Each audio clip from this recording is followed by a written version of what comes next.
شروع اللہ کا نام لے کر جو بڑا مہربان نہایت رحم والا ہے۔ اور جو کتاب میں نے اپنے رسول محمد صلی اللہ علیہ وسلم پر نازل کی ہے اور جو تمہاری کتاب یعنی تورات کو سچا کہتی ہے، اس پر ایمان لاؤ اور اس سے منکر اول نہ بنو، اور میری آیاتوں میں تحریف کر کے ان کے بدلے تھوڑی سی قیمت یعنی دنیاوی منفیات حاصل نہ کرو، اور مجھ ہی سے خوف رکھو، اور حق کو باطل کے ساتھ نہ ملاؤ، اور سچی بات جان بوجھ کر نہ چھپاؤ، اور نماز پڑھا کرو اور زکوٰۃ دیا کرو، اور اللہ کے آگے جھکنے والوں کے ساتھ جھکا کرو۔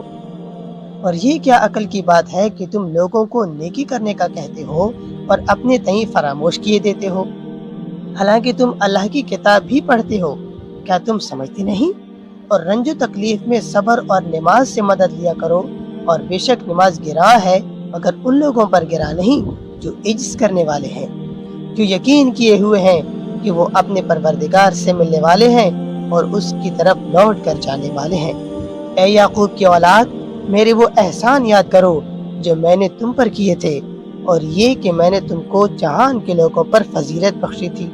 اور اس دن سے ڈرو جب کوئی کسی کے کچھ بھی کام نہ آئے، اور نہ کسی کی سفارش منظور کی جائے، اور نہ کسی سے کسی طرح کا بدلہ قبول کیا جائے، اور نہ لوگ کسی اور طرح مدد حاصل کر سکیں۔ اور ہمارے ان احسانات کو یاد کرو جو ہم نے تم کو قوم فرعون سے نجات بخشی۔ وہ لوگ تم کو بڑا دکھ دیتے تھے، تمہارے بیٹوں کو تو قتل کر ڈالتے تھے اور بیٹیوں کو زندہ رہنے دیتے تھے، اور اس میں تمہارے پروردگار کی طرف سے بڑی سخت آزمائش تھی۔ اور جب ہم نے تمہارے لیے سمندر کو پھاڑ دیا، پھر تم کو تو نجات دی، اور فرعون کی قوم کو غرق کر دیا، اور تم دیکھ رہے تھے۔ اور ہم نے موسیٰ سے 40 رات کا وعدہ کیا، تو تم نے ان کے پیچھے بچڑے کو معبود مقرر کر لیا، اور تم ظلم کر رہے تھے۔ پھر اس کے بعد ہم نے تم کو معاف کر دیا تاکہ تم شکر کرو۔ اور جب ہم نے موسیٰ کو کتاب اور معجزے عنایت کیے تاکہ تم ہدایت حاصل کر سکو، اور جب موسیٰ نے اپنی قوم کے لوگوں سے کہا کہ بھائیو، تم نے بچڑے کو معبود ٹھہرانے میں اپنی جانوں پر ظلم کیا ہے، تو اپنے پیدا کرنے والے کے آگے توبہ کرو، پھر اپنوں کو قتل کرو، تمہارے خالق کے نزدیک تمہارے حق میں یہی بہتر ہے۔ پھر اس نے تمہارا قصور معاف کر دیا،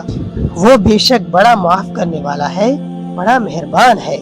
اور جب تم نے موسیٰ سے کہا کہ موسیٰ،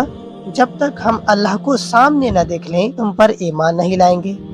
تو تم کو بجلی نے آ گھیرا اور تم دیکھ رہے تھے۔ پھر موت آ جانے کے بعد ہم نے تم کو از سر نو زندہ کر دیا تاکہ احسان مانو، اور ہم نے بادل کا تم پر سایہ کیے رکھا اور تمہارے لیے من و سلوہ اتارتے رہے کہ جو پاکیزہ چیزیں ہم نے تم کو عطا فرمائی ہیں ان کو کھاؤ پیو،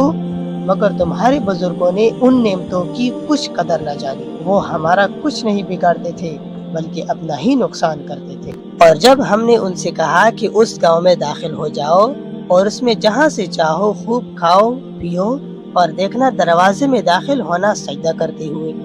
اور حتتن کہنا ہم تمہارے گناہ معاف کر دیں گے اور نیکی کرنے والوں کو اور زیادہ دیں گے،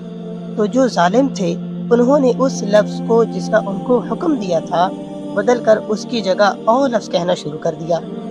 بس ہم نے ان ظالموں پر آسمان سے عذاب نازل کیا، ان کی نافرمانیاں کیے جاتے تھے،